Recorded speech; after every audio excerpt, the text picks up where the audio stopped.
बालकांड. दिवस 1. फार पूर्वी एकेकाळी वाल्मिकी नावाचे एक महान ऋषी होऊन गेले. पूर्ण पुरुषोत्तम भगवंतांच्या लीलांबद्दल चर्चा करताना त्यांना आध्यात्मिक आनंद होत असे.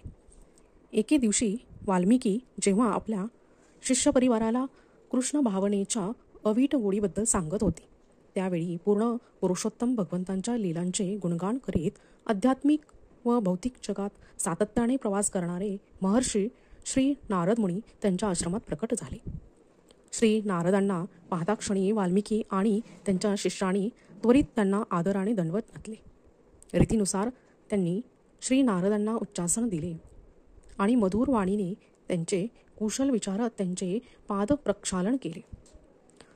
तत्पश्चात श्री नारदाकडे वाल्मिकीने पृच्छा केली, हे सर्वश्रेष्ठ तत्वज्ञानी शिरोमणी, कृपा करून मला सांगा की सध्या भूतलावर सर्व ऐश्वर्याने परिपूर्ण असा कोण आहे? सर्वात पूर्णत्व पावलेला, विद्वान, सामर्थ्यवान, उदार, सत्यवचनी आणि कृतज्ञ असा कोण आहे? कोणाचे चारित्र्य निष्कलंक आहे आणि जीवनाच्या खऱ्या कल्याणाची काळजी करण्यात सतत कोण गुंतलेला असतो? असा कोण असामान्य, चतुर आणि सर्वांग सुंदर महापुरुष आहे, जो राग आणि दुष्प्रवृत्तींच्या पलीकडे असूनही मोठमोठ्या देवतांना आपल्या क्रोधाने भयाकुल करू शकतो? कुणात बरे त्रैलोक्यातील सर्व जीवांना संरक्षण देण्याचे सामर्थ्य आहे?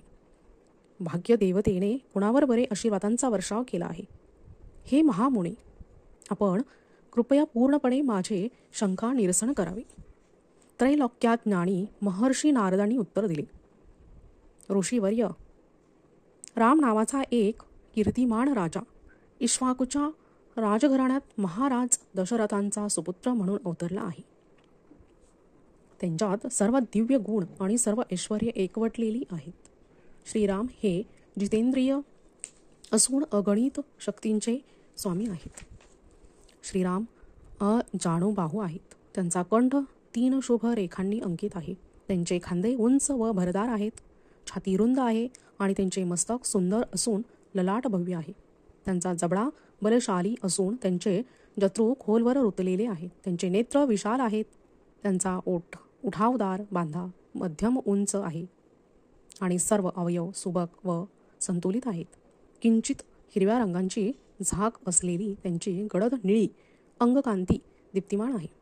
अगाध बुद्धिमत्ता आणि धीरगंभीर वर्तणुकीचे प्रभू राम संभाषणात निपुण व रसाळ वाणीने अलंकृत आहेत. प्रभू रामांचे चारित्र्य परमपवित्र असून ते खऱ्या धर्मतत्वांचे अनुयायी आहेत. पूर्णपणे आत्मसाक्षात्कारी असणारे राम वर्णाश्रम धर्माचे रक्षणकर्ते आहेत. खरोखर ते संपूर्ण विश्वाचा आधार आहेत.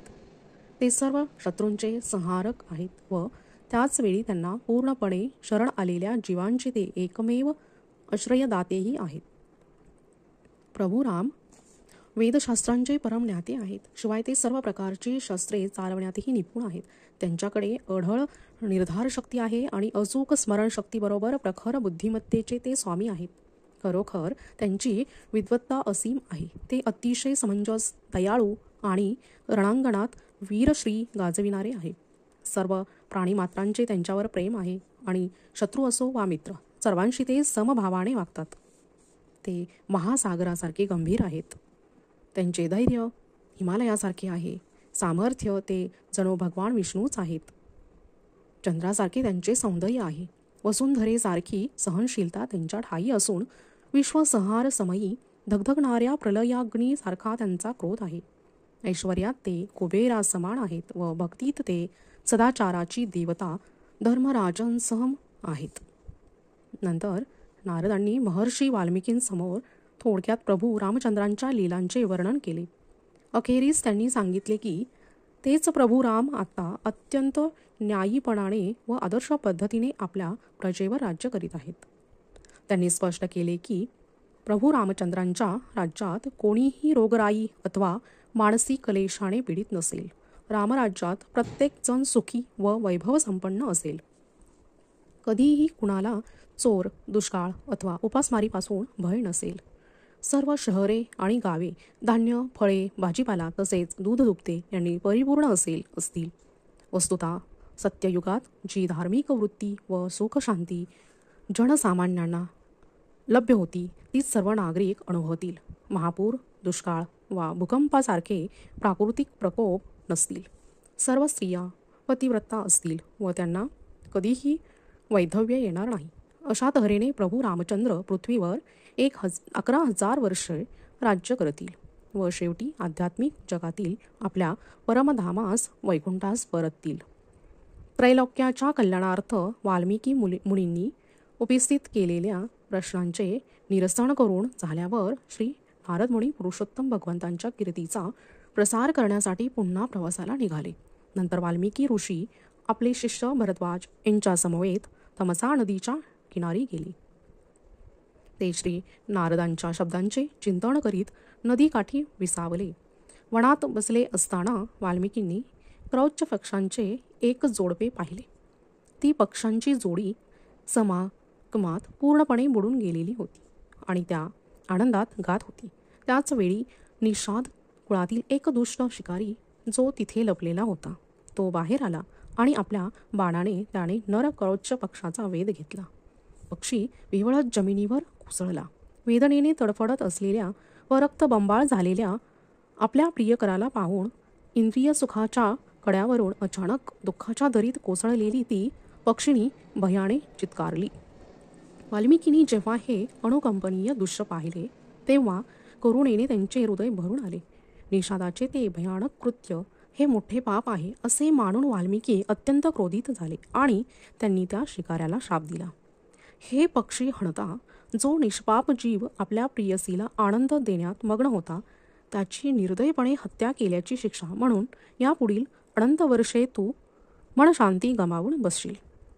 परंतु वाल्मिकींनी हा शाप उच्चारताच अनियंत्रित क्रोधाचे आपण बळी ठरल्याची अपराधी भावना त्यांच्या मनात निर्माण झाली.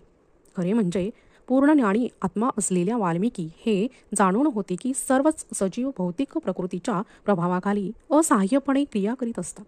म्हणून आपण शिकाऱ्याला शाप दिल्याचा त्यांना पश्चाताप झाला. पण त्याच वेळी आपल्या मुखातून उच्चारलेला गेलेला शाप एक सुंदर काव्योक्ती होती. त्यांना आश्चर्यही वाटले.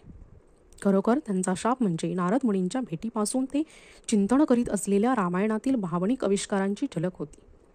तेव्हा वाल्मिकी आपले शिष्य भरद्वाज यांना म्हणाले, माझ्या वेदनेतून अष्टाक्षरी असा 4 ओळींचा श्लोक बाहेर पडला. त्या श्लोकातून एक आश्चर्यजनक श्लोक जन्माला आहे. कारण करुणेशिवाय यथार्थ काव्याविष्कार होण्याची शक्यताच नाही. त्यानंतर वाल्मिकींनी तमसा नदीत स्नान केले आणि ते भरद्वाजासह आपल्या आश्रमात परतले.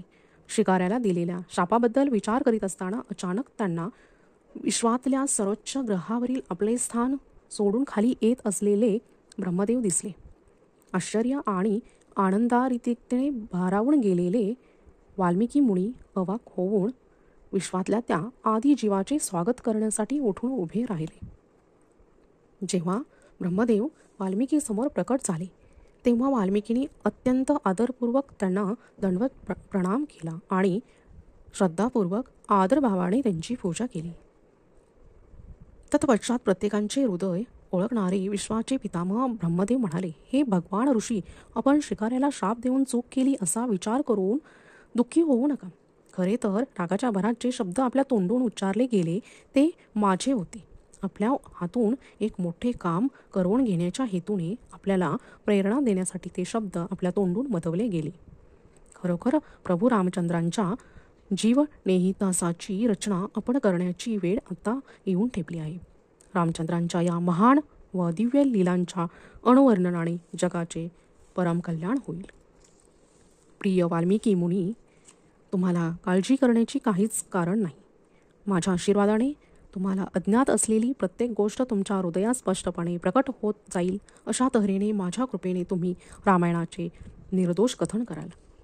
वाल्मिकी मुनींना हे वरदान दिल्यानंतर ब्रह्मदेव आपल्या दिव्य हंस वाहनावरून स्वगृही निघून गेले. त्यांचे दर्शन घडलेले समस्त उपस्थित लोक त्यांना पाहून आश्चर्याने भारावून गेले. नंतर ब्रह्मदेवांनी सांगितल्याप्रमाणे प्रभू रामचंद्रांच्या लीलांचा वेध घेण्यासाठी वाल्मिकी समाधिस्थ झाले.